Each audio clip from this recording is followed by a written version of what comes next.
Pastor, o Rodrigo do Guarujá pergunta o seguinte: pastor, o crente pode beber vinho?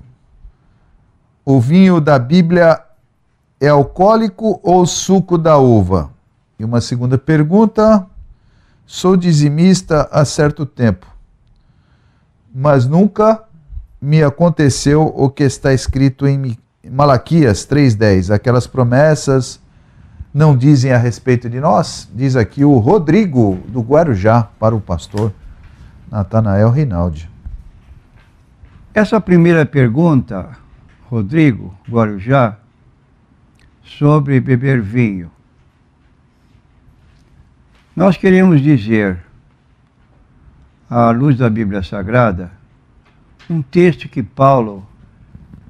cita Paulo em 1 Coríntios capítulo 6 e versículo 12, quando ele faz uma consideração muito correta, que às vezes nós andamos procurando a Bíblia para ver se a Bíblia não diz nada, para nós agirmos contrariamente à própria Bíblia. Ele diz aqui no capítulo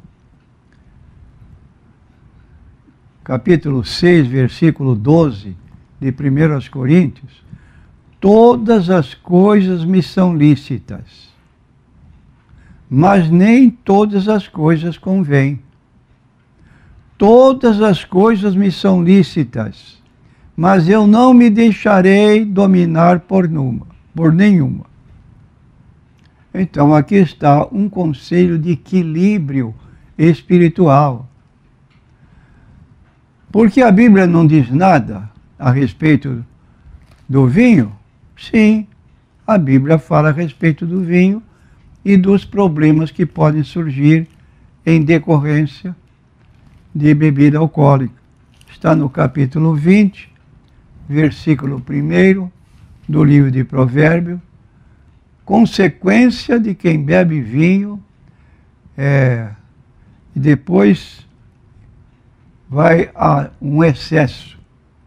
O vinho é escarnecedor, a bebida forte alvoroçadora, e todo aquele que neles errar nunca será sábio. Então aqui tem uma palavra bíblica que declara: olha, é melhor você se abster de vinho do que você tentar justificar a sua bebida com vinho, porque a palavra de Deus pode estar dizendo que você pode amanhã vir a se tornar pessoa viciada no vinho, e como diz os anônimos, bebedores anônimos, alcoólatras, evite o primeiro gole. Você estará muito seguro. Agora, considerando ainda como meio de conduta de vida para um cristão, nós encontramos aqui no capítulo 5 de Efésios, versículo 18, o apóstolo Paulo dando um conselho muito oportuno. Diz ele assim: não vos embriagueis com vinho, em que há contenda, mas enchei-vos do Espírito. Qual dos dois vai escolher? O vinho ou ser cheio do Espírito Santo?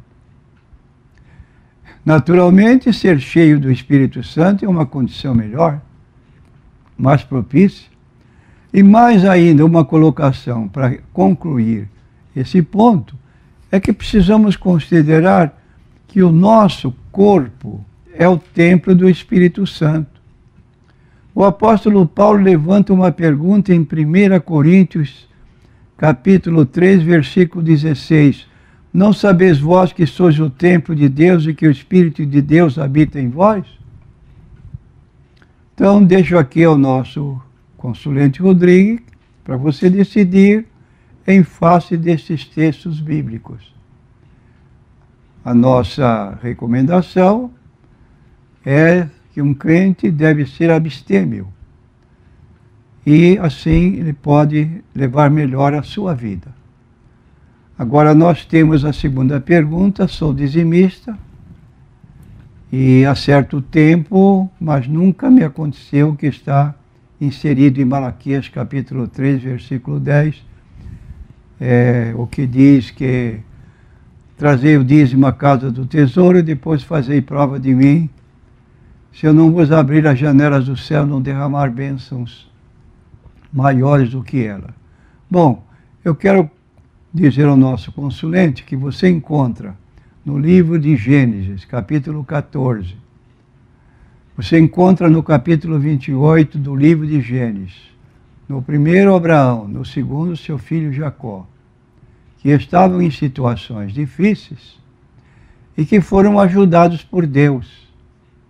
Em decorrência, Abraão ofereceu o dízimo ao sumo sacerdote Melquisedeque. Essa passagem de Gênesis 14 mostra então que ela é repetida no Novo Testamento. Capítulo 7 do livro de Hebreus, versículo 1 a versículo 3, faz um paralelo entre Abraão como nosso pai na fé e um paralelo entre Melquisedeque como o tipo da pessoa de Cristo. Ora, se Melquisedeque tinha um sacerdócio permanente, nós encontramos também no livro de Hebreus 7, 24, que o sacerdócio de Cristo é permanente. Sacerdócio da ordem de Melquisedeque. Então, faça o seu teste, meu prezado ouvinte. Eu, pelo menos, só tenho que agradecer a Deus porque tenho sido abençoado com a contribuição do dízimo. E recomendo a todos que o façam, porque é um meio de nós estarmos ajudando a obra de Deus. Como o apóstolo Paulo chega a dizer, recebi salário de outros para vos servir. Havia a igreja de Corinto, que era uma igreja muito segura na contribuição. Não ajudava o apóstolo. Ele recebia das igrejas da região de Macedônia, vinham trazer-lhe ajuda. Quando não vinham, ele precisava trabalhar. E os pastores que estão na igreja, dedicados exclusivamente ao trabalho da igreja, eles precisam receber salário. É o que diz a Bíblia também em 1 Coríntios capítulo 9.